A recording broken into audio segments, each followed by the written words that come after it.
Hello, my friend. Stay a while and listen. What's going on YouTube? It's Filthy and we're back with another video. Today we're going to look at the Lizardmen rares and we're going to go through them like we have done on most of this series so far. Lizardmen is a crappy faction, guys. There's not many champs to go through, fortunately, in some respects. There's a couple to pick out that are potentially useful. A lot of them are not. But as always, I always say to people, look, there's no mistake you can make taking a champion to 40, because that champion can always be turned into a 5-star chicken. We're going to talk about some options for faction wars. We're going to talk about some champs you might want to take to 5-star and 50 because they might be useful in early clan boss runs. They might be useful in early dungeon, arena, whatever it is. We're going to flag them up, and then we're going to talk about are any of these rares 6-star worthy. Now, before we do jump in and get going, as always, thumbs up brightens my day, and do subscribe if you're enjoying Raid Shadow Legends. Now, before we do actually just start going through the rares, we do have a little bit of an issue here with this faction. It is definitely one of the harder factions in my opinion. There is not a terrible amount of uncommons here for us to pick from. Saurus has got AoE attacks, so he's a potential for somebody in a stun set, but he's not a brilliant champion. And then epics, there's not many. There are some really good epics here. We obviously get Jizzo for free. We can fuse ourselves Broadmoor for free. Some of these epics are pretty tasty. Venomage, Jareg, Aox, there are some of the better ones in the game, but there's just not that many of them. So it's a hard faction to build out. And then same again with the legendaries. There just really isn't many options. Razin is fusible, but it's going to take you a bit of time, particularly now with all the champions in the game. So we'll try and bear that in mind as we go. So the first one is Muckstalker. Now, up until the Sand Devil's Necropolis, this guy would have been a complete skip. He is a rare HP champion. He has a A1, it attacks one enemy, 30% chance of placing block buffs for 2 turns, based on attack and HP, which is a bit weird. He does book up to 40-50% for block buffs. 2-turn block buff on a 50-50 chance. Actually, it's not a bad A1. It's pretty decent for a rare. It potentially can help you out in some situations. Not amazing, but it's okay. And then this is the ability now that we use him for in the Sun Devil, because he will attack one enemy. He will place a sleep debuff for 2 turns if the target has no active buffs. You can book this down to a 2-turn cooldown, so it's like a perma sleep. Only single target, so you can then put the Sand Devil to sleep. You can then do your damage, do your debuffs and all that kind of stuff. So that's kind of the main use for him. Obviously you can use him in faction wars, but it is just a single target sleep, and sleep's one of the worst debuffs generally in the game, because as soon as anybody takes any damage, they wake up. He has a passive which puts a 15% continuous heal, so the big one, on him for 2 turns if he gets walloped for more than 20% HP and 1 attack. Not really very useful, but will keep him alive a little bit. And then he's got an HP in faction crypts for 22%. Stats wise, he's got really nice HP, excellent for a rare, 20,500 thereabouts. His attack is 900, don't really care too much about that, albeit it does scale on both of them, so higher attack is better. Defense is pretty rubbish and low at 760, speed is nice at 101. Now, I have recently just got a copy of him. I haven't farmed him in the campaign. I pulled him out of the last set of ancient shards we popped. I'm going to have to build him for Sand Devil because I've got nobody else who does sleep. I would put almost any other sleep champion ahead of him. It is nice that it's on a 2-turn cooldown, so there is something you can do with that. But other than that, I think he's a fairly useless champion. He's got a little bit of crowd control with block buffs on the A1. He's got single target crowd control sleep, which obviously, as we just said, is not great. And then he continuous heals himself if he gets smacked. So all in all, aside from Sand Devil, there's just no real reason to build this guy. Again, if let's say you want to take it 1 to 50 because you're really struggling and you want to use this nice 22% HP faction aura, absolutely sure, go for it. But a level 61 is only necessary for the Sand Devil, and you're probably going to get into that a little bit later in the game because you're going to make sure that you don't pull a better sleep champion that'll do that job for you. So he's definitely consideration for 60, but other than that niche role aside, I don't really like him. You can use him in rare HP rooms. I don't think he's brilliant because again, it's all single target stuff, but if you do build one out, you can use him Sand Devil, you can use him Faction Wars, You can use him in a secret room. So that will kind of really depend on your account. Mine I haven't built yet, but he is in a list of potential to do. Next up is Skink. This is a rare attack-based champion. Attacks one enemy, will ignore block damage and shield buffs. The only situation that this is potentially relevant is going to be arena or block damage and a shield, but his A1 I don't think is going to hit hard enough to put somebody down, so I don't think it's particularly worthwhile building him out for it, but you know, it is there, that's what it does. On his A2, he has a 50% chance of placing the small version of decreased defense, so the 30% version for 2 turns. Also puts a 50% heal reduction for 2 turns if the target has decreased defense. I haven't ever built one of these champions, so I don't know if he does decreased defense first, then does heal reduction, or if the decreased defense has to be out for the heal reduction. That's how it reads to me. It reads as though if it's got the 50% decreased defense, it will then do the heal reduction. You can book this up to 75% chance. It's only single target. Heal reduction you can get from sets. Decreased defense, it's a small version. So again, I don't really like this move very much. His A3 attacks one enemy. The hit is critical if the target has a heal reduction debuff. So theoretically, he can place heal reduction, 75% chance if booked, 50% if unbooked, and then he gets guaranteed crit. I just think all of this doesn't synergize very well, and it's a really rubbish kit. He has magic ally attack in all battles 30%. Very niche use for this. You could maybe do it in some, if you've got a load of magic champions who are all attack based and you want to up the damage for some reason, you could go for it. But honestly, I'd say this guy is a complete chicken and I wouldn't build him even for faction wars. I just don't see there's any point. His stats not great. His HP is really low at 13,380. Nice and high attack at 1300. Defense not very good at 826, and then really slow speed at 93. So he, for me, is always a chicken. Next up we've got Gator, which is a rare support champion. A1 attacks one enemy, 30% chance of placing 50% heal reduction for debuff for 2 turns. Not the worst thing in the world. Spirit Keep, there's some utility here. I wouldn't be putting books into him, I don't think, but he has kind of like a built-in heal reduction set. Obviously the chance is low at 30%. It's the small version as well, so not terrible, but there is a use for that, I guess, early on Spirit Keep. His A2 places the small version of increased attack on all allies for 2 turns. Again, I don't think this is a particularly good move. You've probably not got many attack-based champions. You're looking to build out defense and HP, damage dealers early on. And again, it's the small version, so not useful. Then he does an AoE cleanse. Look, this is okay. It's nice to have a cleanse. You could book it to 3-turn cooldown, but if you don't invest books, it's 4 turns. And realistically, you've got Spirit Host who does a cleanse. You want a better cleanser than this guy. But for faction wars, a cleanse, an increased attack, and a heal reduction.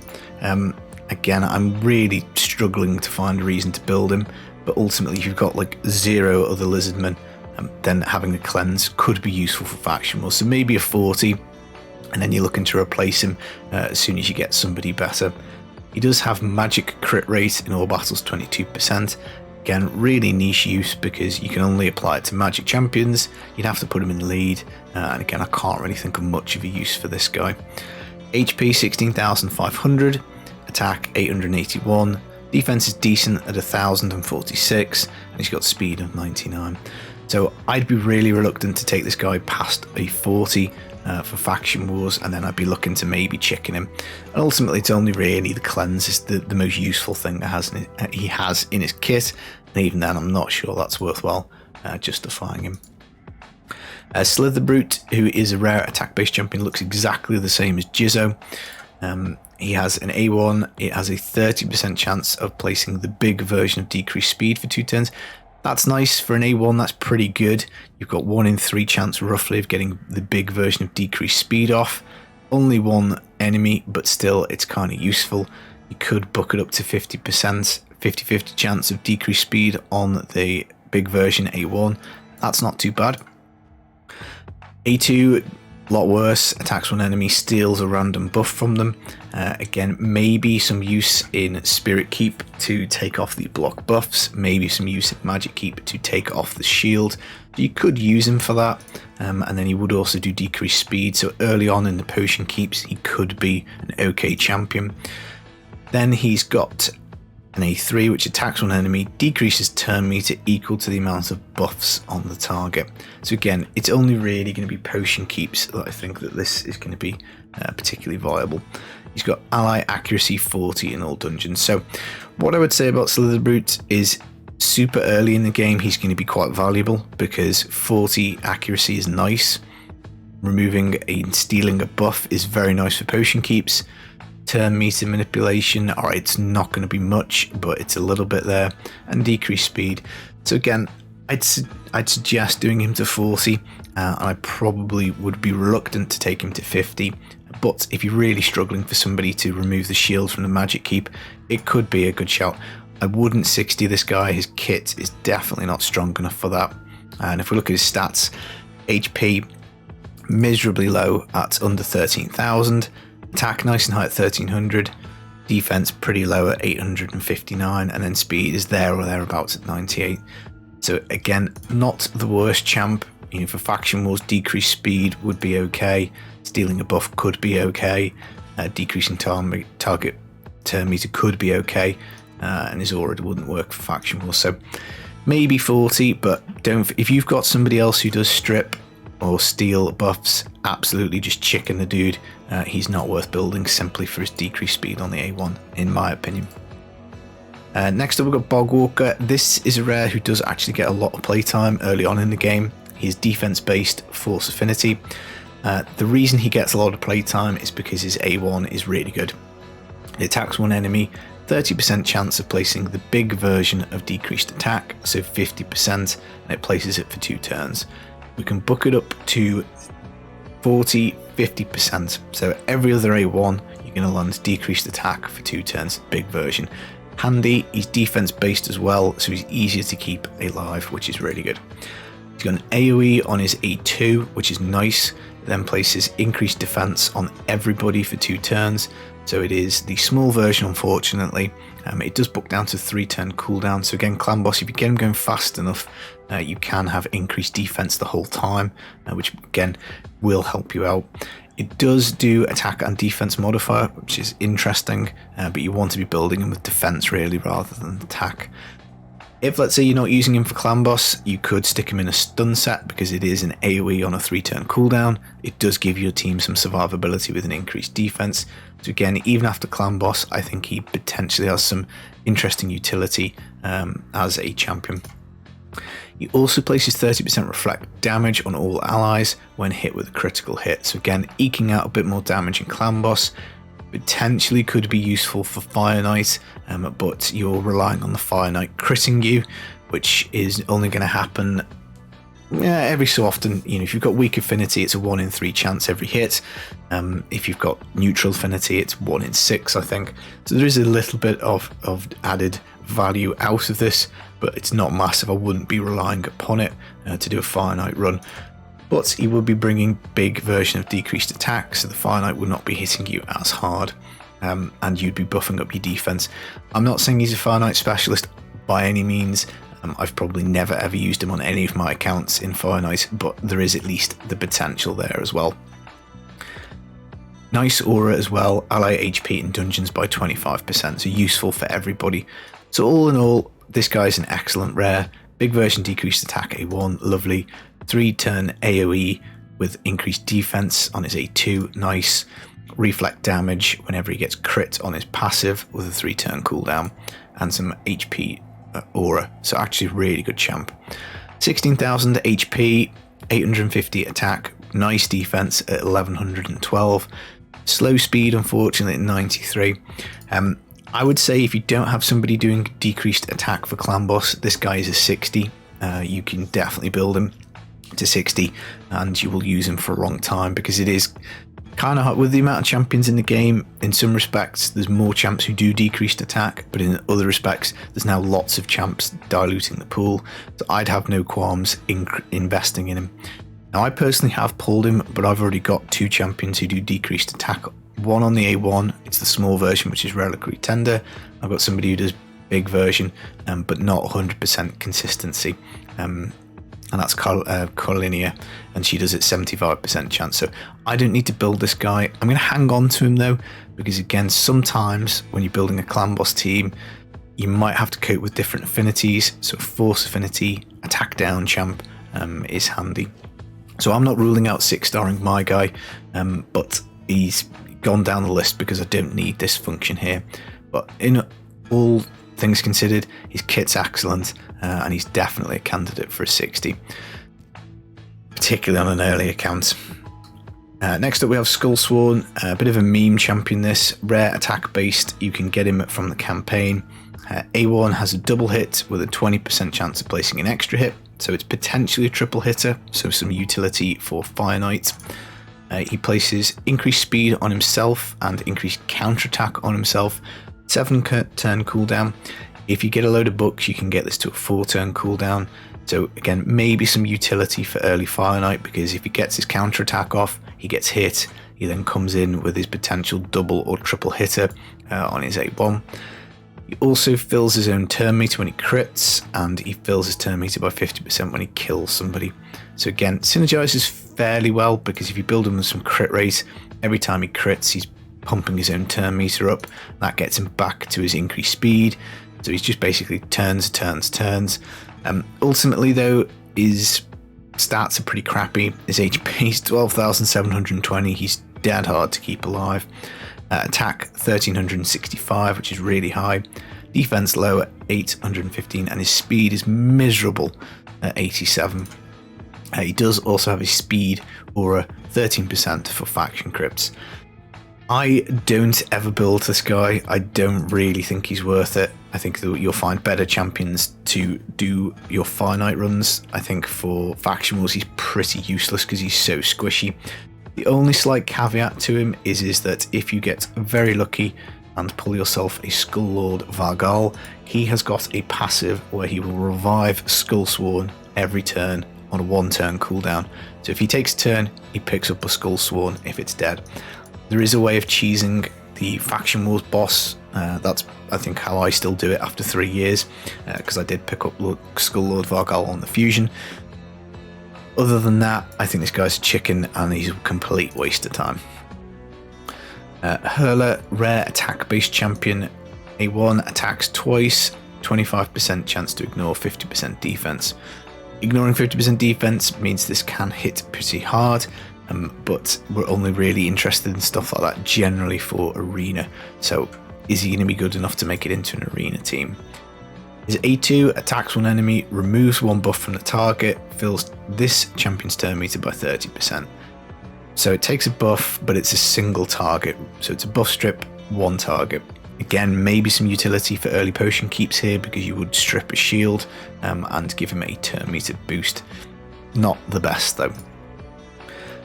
A3 attacks one enemy, puts target skills on cooldown. Now, I think this guy could be interesting for like early tag arena. I don't ever see him played. I don't really see many of these champions when I've done these early accounts and built them up. Putting target skills on cooldown is nice. It's a good move. Attacking, it's only single target, so you'd have to pick your target very carefully, but you could come in, lock somebody out. You've got a steal, and you've got ignoring defense. He also has attack aura dungeon 21%. Aura is not really very useful. His kit, I think it's quite an interesting kit. I think you'd probably have to be, you'd have to have no other better champions to use in arena. So generally arena, you want to just basically do it fast. You want to, buff up with attack up, hit attack down, and then nuke somebody. So really, because he's not a nuker, because he's all single target stuff, he probably would fall down. But it is an interesting move, putting someone on skill cooldown. He has a bit more utility in Faction Wars, I guess, because this, again, could be quite helpful. You could lock out a nasty champion in Faction Wars. You can remove a buff, like a counterattack or a shield or something like that, and you're ignoring defense. I think he's a bit of a marginal one as to whether you build. Again, maybe for Faction Wars, you take him to 50 and you try him out and you see how you like him. If you're really struggling for champions, you could consider doing a 6-star on him, but honestly, again, you're doing it a bit of as a last resort. You're hoping to pull one of the nicer epics, and I think ultimately you're probably going to be a bit disappointed and a waste of resources to 60 the guy. Maybe start with 40 and then chicken him after that, and maybe take him to 50 if you've got no Lizardmen at all. His HP is 14,700, which is kind of average. Attack really high at 1400. Defense really low at 600. He's very difficult to keep alive because his HP is mediocre and his defense is terrible. Speed 96. So yeah, bit of a judgment call. Nothing wrong with investing in him, but 60 him at your own risk. Next up, we've got Flinger, rare attack-based champion Spirits. Attacks one enemy, 40% chance of placing the small version of decreased defense. Not the best skill in the world. 40% chance is not great. You can't improve it with books. It's a small version of decreased defense. Better than nothing, but not amazing.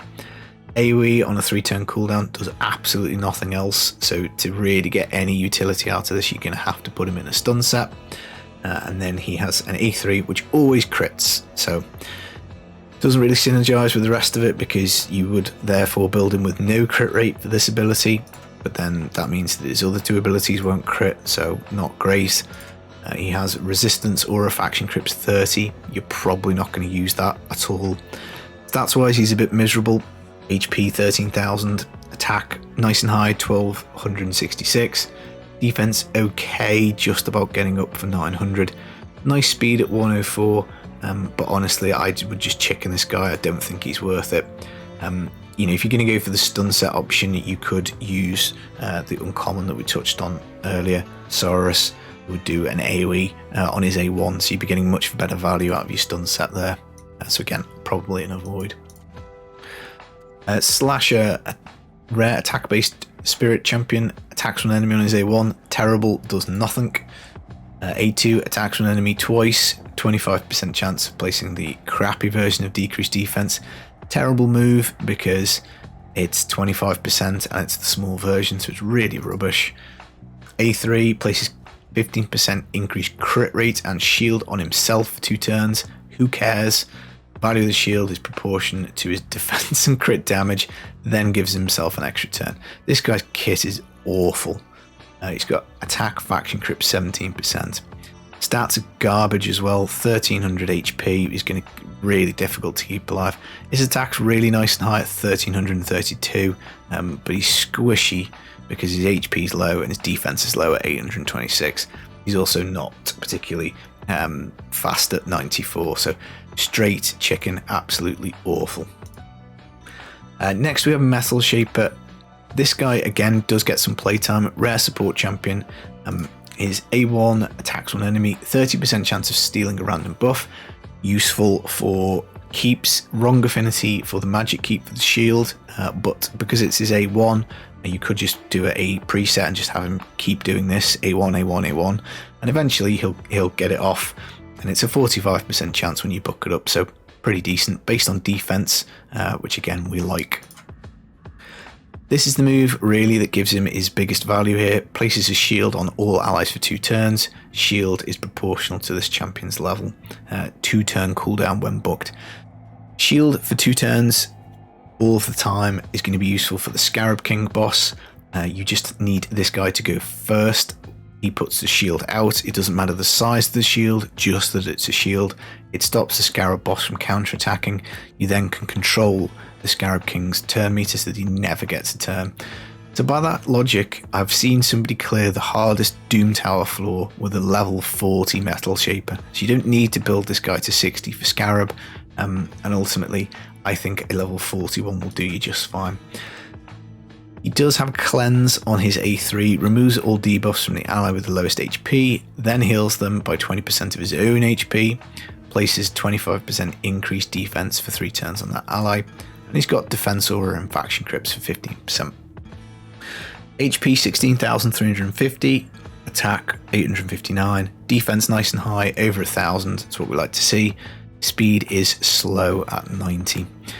Now, you definitely want to keep this guy if you get him, because of level 41 will help you for your Doom Tower. Is he worth building past 40? I'd say probably not, because there are lots of people who do buff strip. Again, maybe if you're really struggling for a buff stripper, you could do this with his A1 and you could say, I'm going to take him to 50. I don't really like his A3. A cleanse on a single target is not very useful. A heal, increased defense. You're basically keeping a squishy champion alive. But again, I don't really think it's justified. If I got one, I'd take him to 40.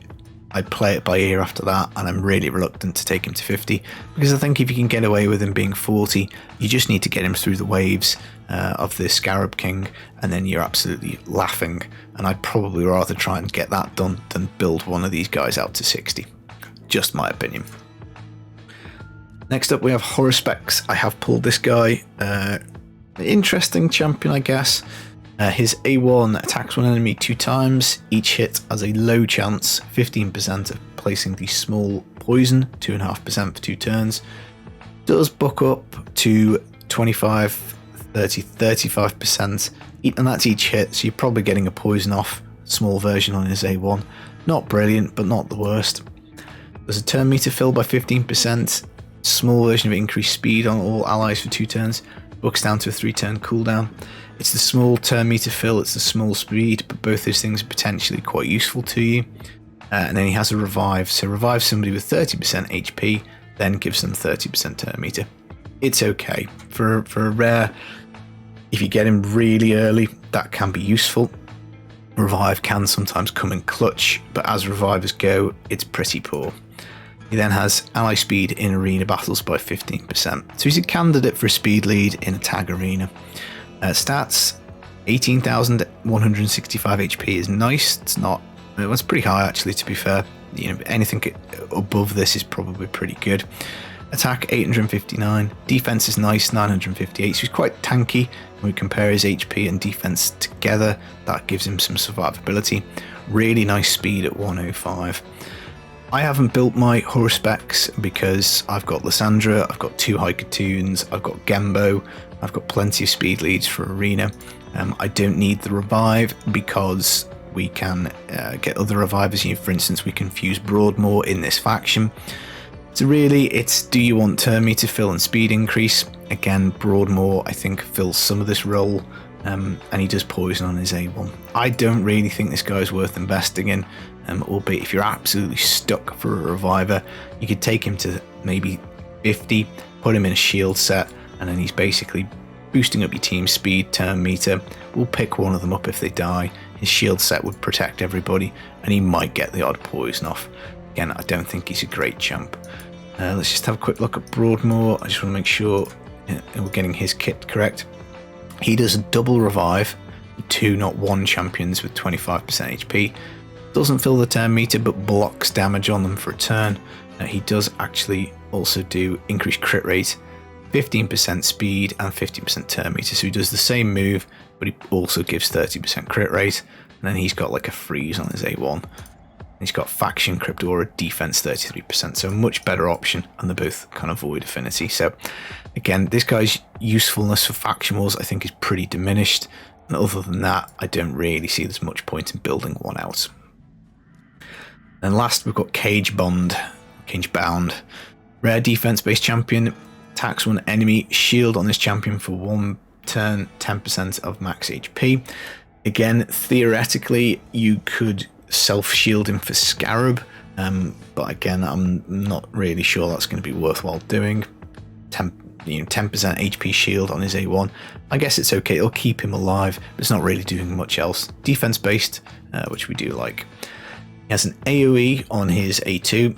It is the 75% but books up to 100% chance of placing the small version of decreased attack for 2 turns. Books to a 3-turn cooldown. So again, candidate for a stun set because it's a 3-turn cooldown move if booked, and it does get off the small version of decreased attack. Then it could have some stun and a bit more utility. His A3 places a 25% ally protection on everybody except for himself. Continuous heal buff on himself for 1 turn. So the idea is he's going to put a 25% ally protection on everybody, give himself a continuous heal. He's then going to shield himself with his A1. I'm not sure he's going to survive particularly well to cope with Ally Protect. I always think it's interesting, Ally Protect. It sounds like a great skill, but when your team gets slammed, he's probably going to cark it. You'd have to build him extremely tanky to be able to survive it.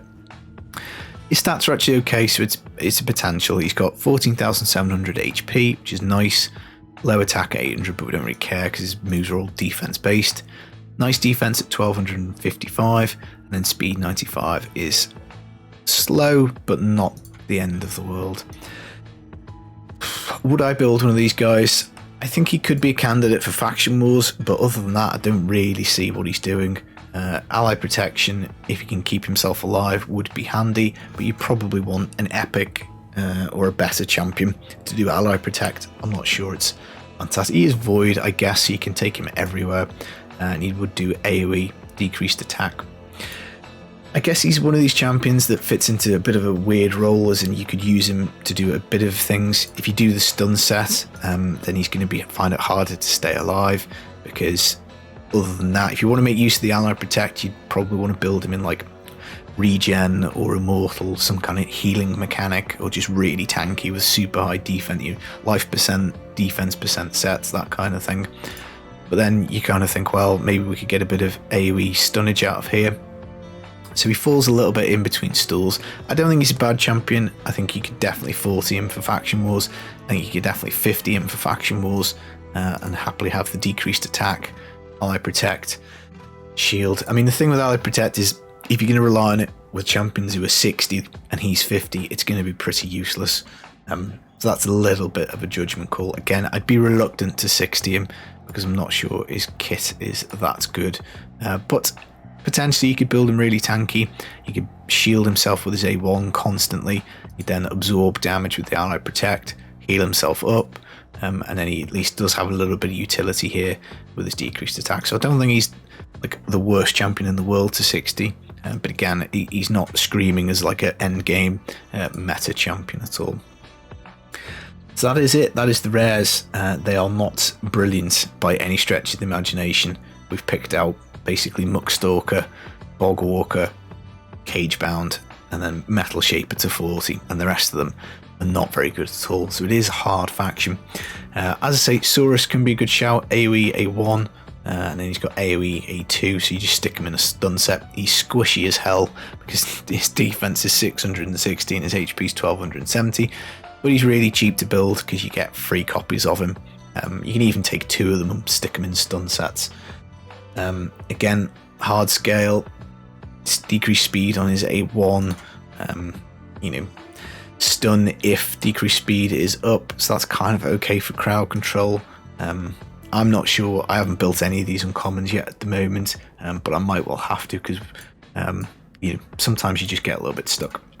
We do also get Jizzo. I've got a second Jizzo actually, so I'm a little bit lucky. He's a decent champ to take through faction wars as well. But it's slim pickings. I really wish they'd add some more Lizardmen. I don't know why Lizardmen don't get any love. But yeah, that's it. I hope you enjoyed the video. I'll be back with some more Raid Shadow Legends content as soon as I can. Take it easy, guys. Peace.